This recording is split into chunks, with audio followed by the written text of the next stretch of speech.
chapter from the 8th standard, and that is last phase of struggle for independence.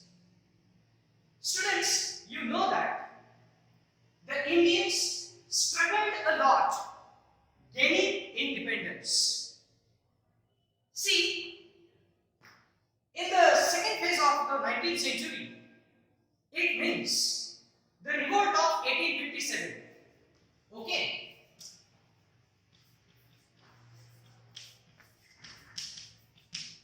Revolt of 1857.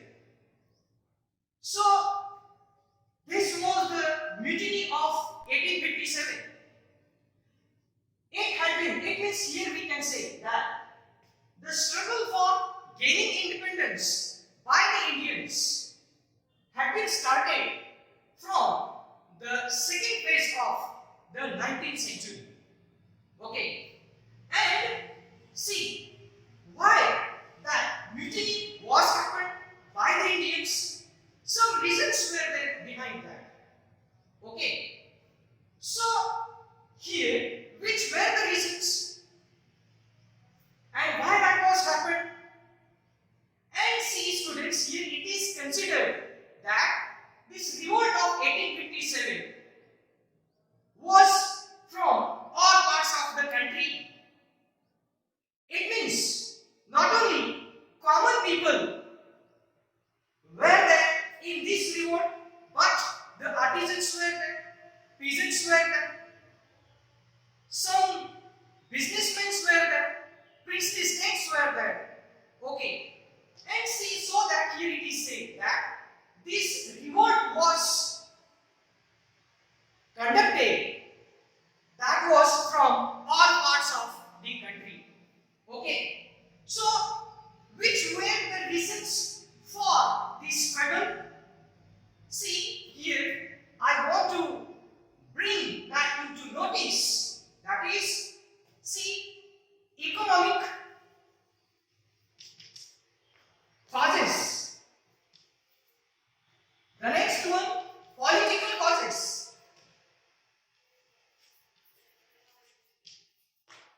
The third one, discontent among the Indian soldiers.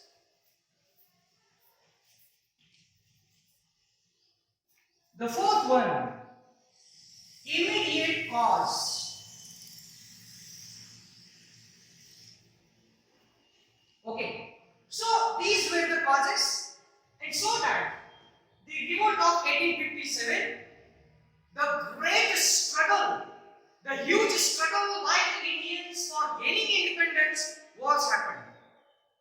See, students, before going to the actual contents of this chapter, here I want to focus on these reasons.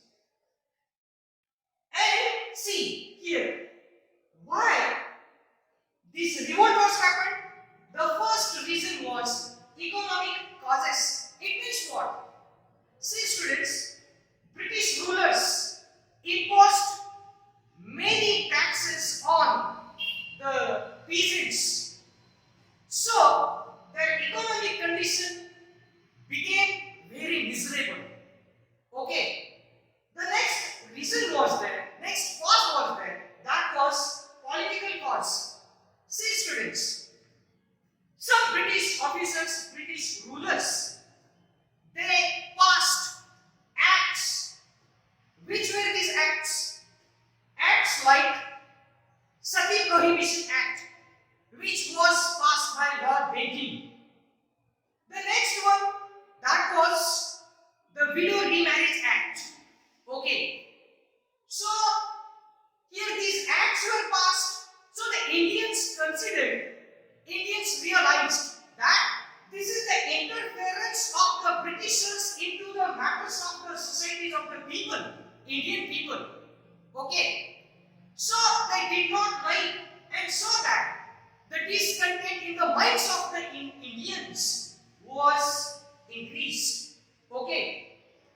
The next one was that discontent among the Indian soldiers. See, students, in the British administration,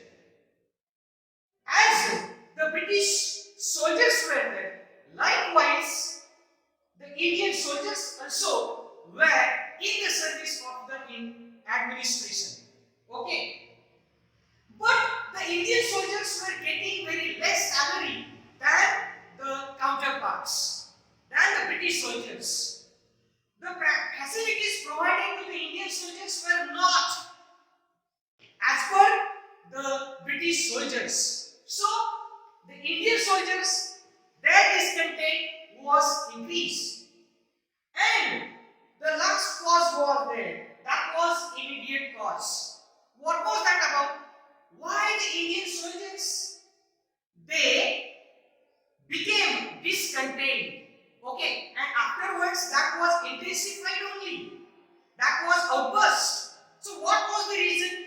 See, here Indian soldiers were provided the cartridges, okay, which are used in the rifles, and so these cartridges were smeared of the fat of cows and the pigs, and the Indian soldiers were told to open those cartridges wide. Okay, so they had to bite open the cartridges. So this is the very, see, the hurtful thing to the Indian soldiers. So Hindus as well as Muslims, these religious people, religious soldiers, their sentiments hurt. Okay, and so that in 1857, that was outburst. So here, these were the causes, and through this revolt of 1857, that was outburst. See students, here it is said that this revolt of 1857, that was not successful. Why? And for that also, the reasons were there. Just only I will tell you the reason, that was unity was not there. Unity was not there. Though that revolt was from all corners of the country, but then also the unity was not there. The next reason was there, that was the modern equipments were not there with the Indians. Okay, so here we can say, by seeing these all the things, right from the second phase of the 19th century, the struggle for gaining independence by the Indians had been started from the second phase of the 19th century. Okay, so here these were the reasons, and now here I am going to teach you about the actual chapter of this last phase of struggle for independence. Okay, and see here in this chapter I am going to teach you about the Quit India movement, underground movement, and some movements are there, and those I am going to focus on. Okay, so here the first point from this is the Act of 1935. The Act of 1935. See students, you know that the Britishers came in India, and when they came to India, from that onward they started using various policies. Why? Because see, the British or the England, this country is known as the colonies country. Okay, so colonialism is there. So here just they focus on the grab the power of the nation, so that they brought many policies, and here the Act of 1935, this was also the policy to grab or to capture the whole India. Okay, so what is this Act of 1935? That we will see here. This Act made a provision for the British-governed Indian provinces. British governed Indian provinces, and the next one, princely states. See, the British governed Indian provinces and princely states to form a federation. So here, what is this federation? Federation is an organization formed by merging several groups. Okay, so by this act, there was a provision. The provision was that for British governed Indian provinces and princely states to form the federation. So federation means what? There will be British governed Indian territories or the provinces and the princely states. For that, one federation will be there. Okay, and see, and the British governed provinces will be handed over to the Indian representatives. Okay, so these territories will be handed over to the Indian representatives. Okay, so students, here that was the trick used by the British rulers during this time, 1935. It means what?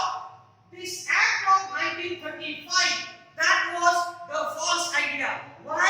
Because the British rulers wanted to bring the whole India under their control. So, why? See, British governed Indian territories or the provinces like here Bengal, Mumbai, Madras, and many were there. But here some princely states were there, and those were not under the control of the British government. So this was the trick, this was the policy, this was the idea of the Britishers. Okay, to bring these all the territories under the control, but just for showing that these will be controlled by Indian representatives. Okay, so afterwards what was happened?